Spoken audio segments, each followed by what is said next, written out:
Yo, what's up guys, Ja here, gonna make it you guys with another video.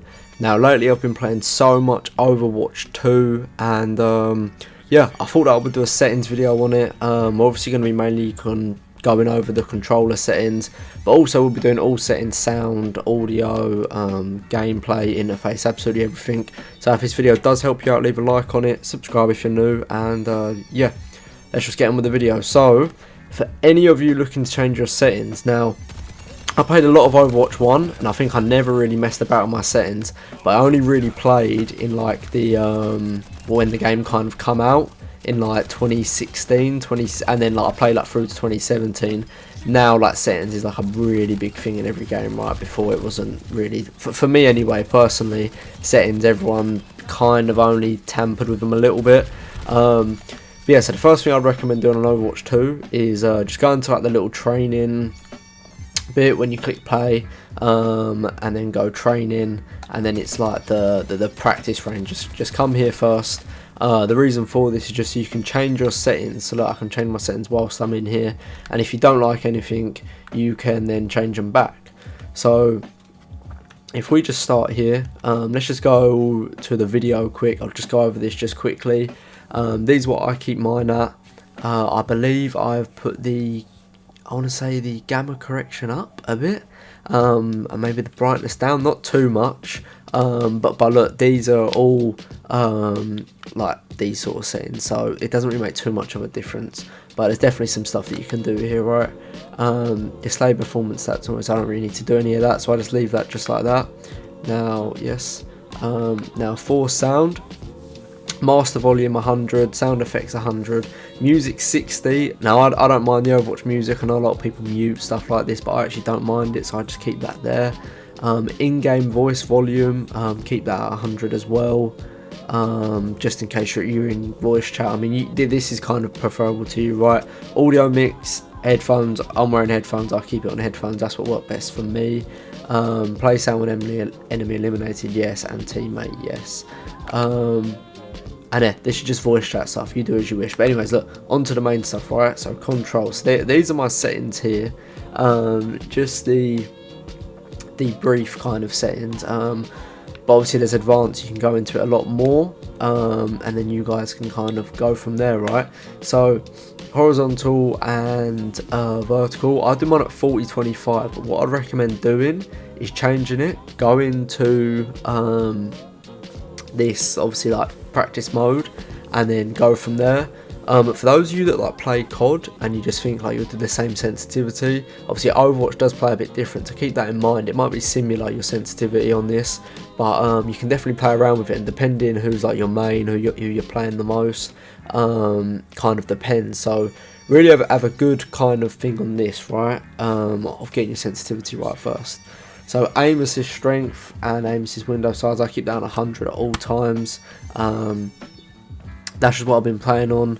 I didn't really notice too much of a difference when I played without it, but yeah, I just keep this on 100. I think this is absolutely fine. This is what works for me. Aim assist legacy mode. Now I've put that on. That seems to be working better for me as well. I believe that's automatically off when you first start playing. So try that out. See what you think, and then you can go from there. And then aim assist easing and aim shooting are at just 50 and 100, but the aim easing I've put 3%. It seems to make more of a difference for me. Like it definitely did help out. I remember like all these settings that you're gonna do, it's not gonna make you 100% like an instant better player, right? Like yours might be completely different to mine, but I'm just showing you what I think are the best settings, and you can kind of go from there. When using the controller as well, right, here's something that I've been doing now on COD. If you was to hold your controller, right, I play with like my index finger, the finger next to my thumb, I'm sorry, whatever that is, I'll put that on L2 and R2, and then if I need to like chuck a grenade or a flashbang, then that same finger I'll just like move up to like either stun or grenade. Whereas on Overwatch 2 I actually find it easier to play with my middle fingers on shoot and aim, for example, and then having my other two fingers free, just because of you're constantly doing stuff right with like the abilities and whatever, because obviously it plays a bit different. I find where I don't have to aim in, that I find that better. But on COD, I'm definitely always keeping my like index fingers on aim and shoot, and that's just how I like playing. So try the middle finger thing. Honestly, it's helped me out an absolute load, because instead of me constantly having to move about right when I'm trying to use this ability or do this, or use my grenade launcher, use my heals, let's say I'm playing Soldier 76, with this I just keep my fingers on shoot still, and I've still got that there. So that's just a bit of advice. But yeah, aim in 3%, invert I keep them off, I don't need to do any of that. Now vibration always is an interesting one, right? Everyone says turn it off on any game really. I actually prefer playing with it on. It probably does make your aim worse, probably does make you a bit worse, but since I've ever been playing games, I've always had vibration on. So I just play with it on, right? Let me know what you think. I'm sure it's quite weird to a lot of you guys. Swap and what do you call it, legacy movement aim I just keep off. I don't need them on, so I don't play with them. And aim technique I just leave as dual zone, that works perfect. Linear is okay, but dual zone for me is absolutely fine. Now here's something I never changed in Overwatch 1, right, was the reticle. Play around with these. I actually like the dot quite a bit, but I've been playing with circle and crosshairs, so change that around. Let me know what you think of that. And then obviously you've got show accuracy. You can change like the colour of the reticle. So like I can make it, let's say I made it, I don't know, red. Thickness I can make like that. And then when I go back in, you see that? So now like my reticle is like completely different. So like look, it's really whatever works for you. It's actually not too bad, to be honest. It's really what works for you. But for me, I don't mind keeping mine on white and just having the thickness at that. That's absolutely fine for me.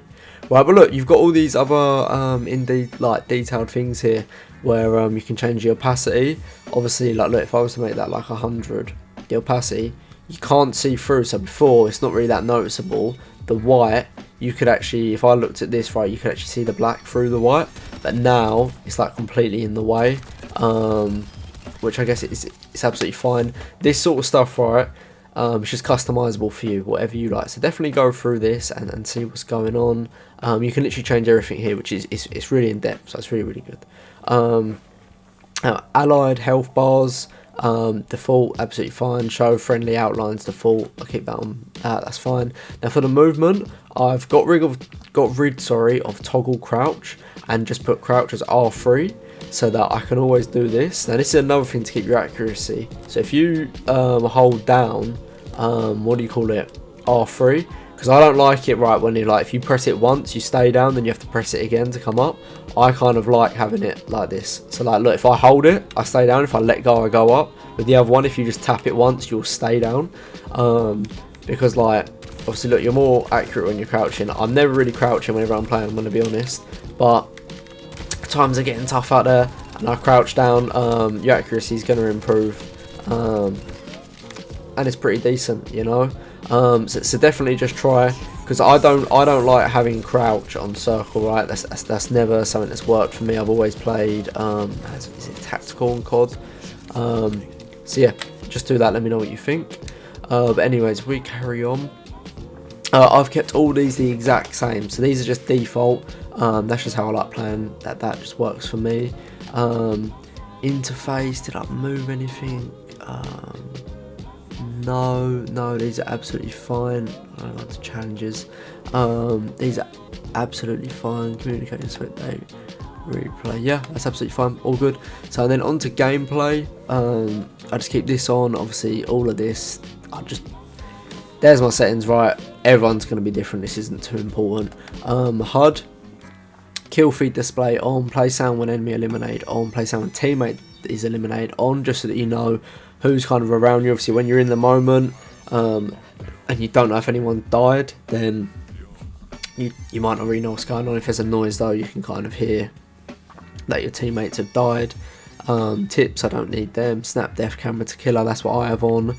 And then all of this stuff is kind of the same.